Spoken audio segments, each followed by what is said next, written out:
The first scream tore through me before I even realized it was Ava's voice.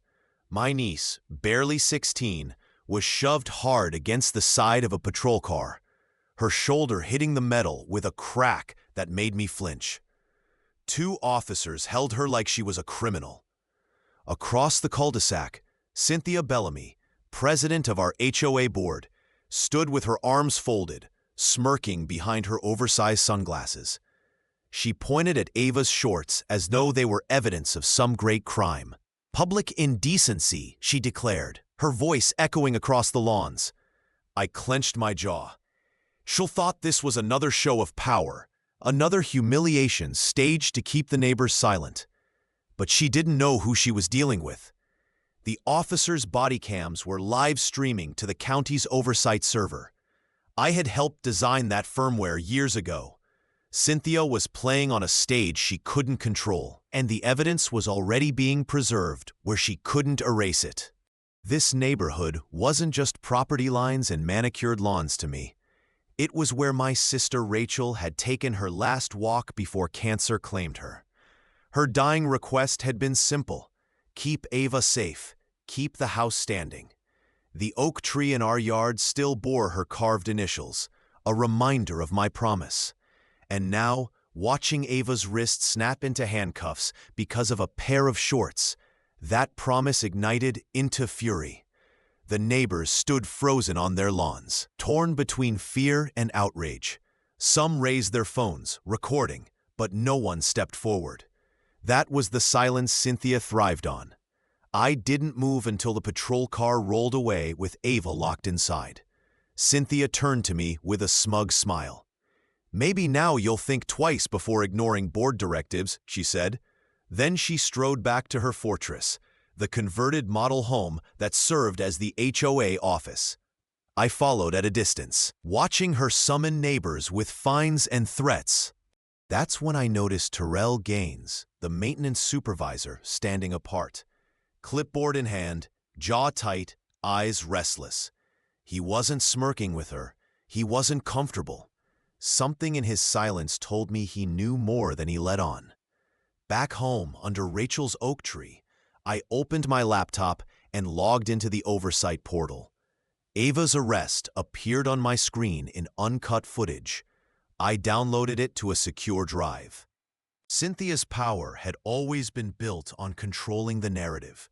Violation slips, staged meetings, selective enforcement.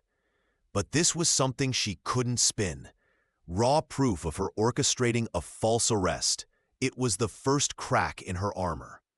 The next morning, I found Terrell at the community pool pretending to focus on a wrench.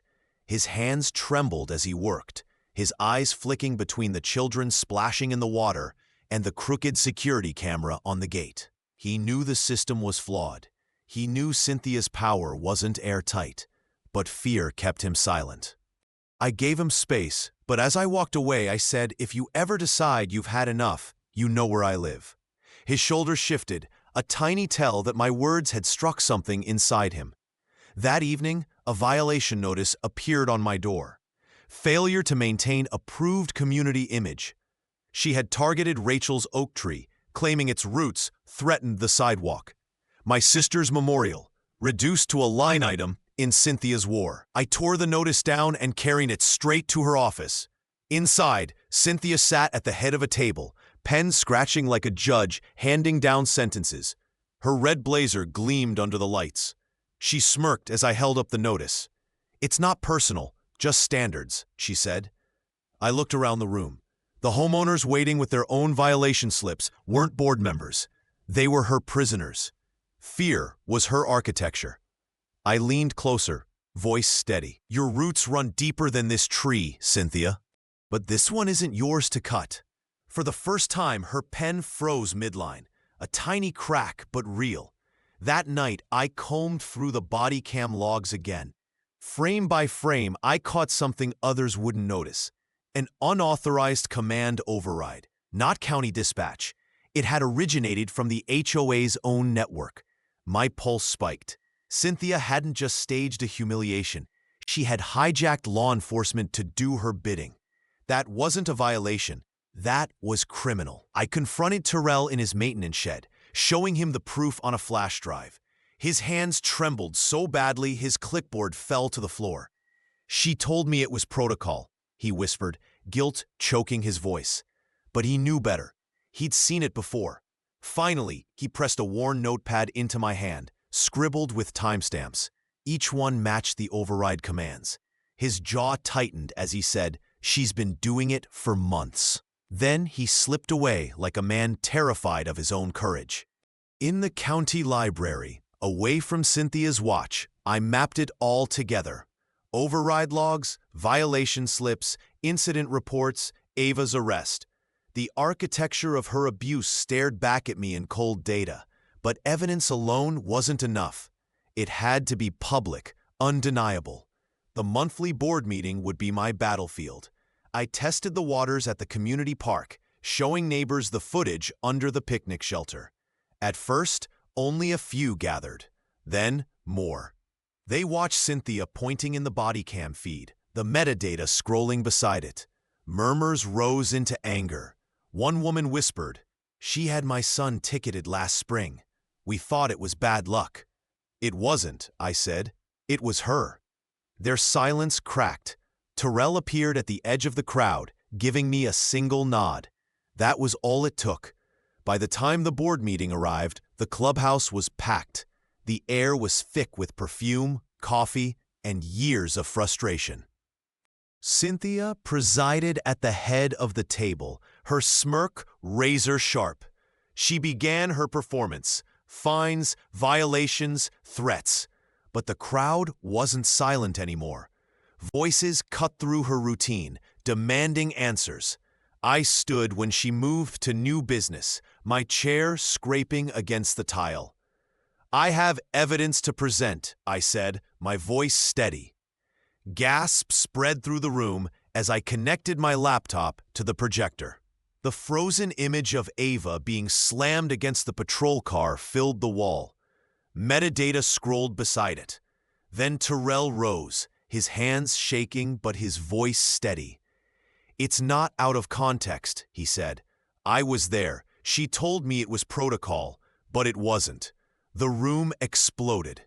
Neighbors shouted, waving their own violation slips, recounting years of harassment.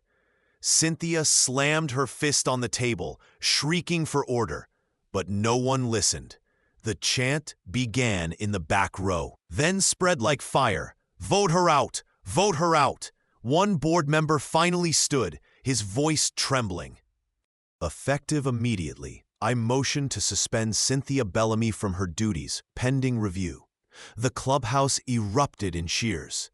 Cynthia went pale, her pen slipping from her hand and clattering to the table. For the first time, she looked cornered, defeated. Outside, neighbors spilled into the parking lot, clutching their violation slips like trophies instead of shackles. Ava was released that night after oversight officers acted on the evidence I'd mailed. She ran into my arms, whispering, "I thought you couldn't stop her." I looked into her eyes and said, "I made a promise to your mom. I wasn't about to break it." Back home, we gathered under the oak tree, neighbors tracing Rachel's initials carved into the bark. I projected the footage one last time against the side of the house. Not to shame Cynthia, her reign was finished, but to remind everyone of their own strength. Voices rose in pledges to audit every past decision, to demand elections, to rebuild what she had broken. I breathed in the night air, crisp and clean, free of her shadow. My skills had exposed her, but it was the neighbors, their outrage, their unity that toppled her empire. The oak tree stood tall above us, roots deeper than her control, branches swaying like Rachel's promise fulfilled.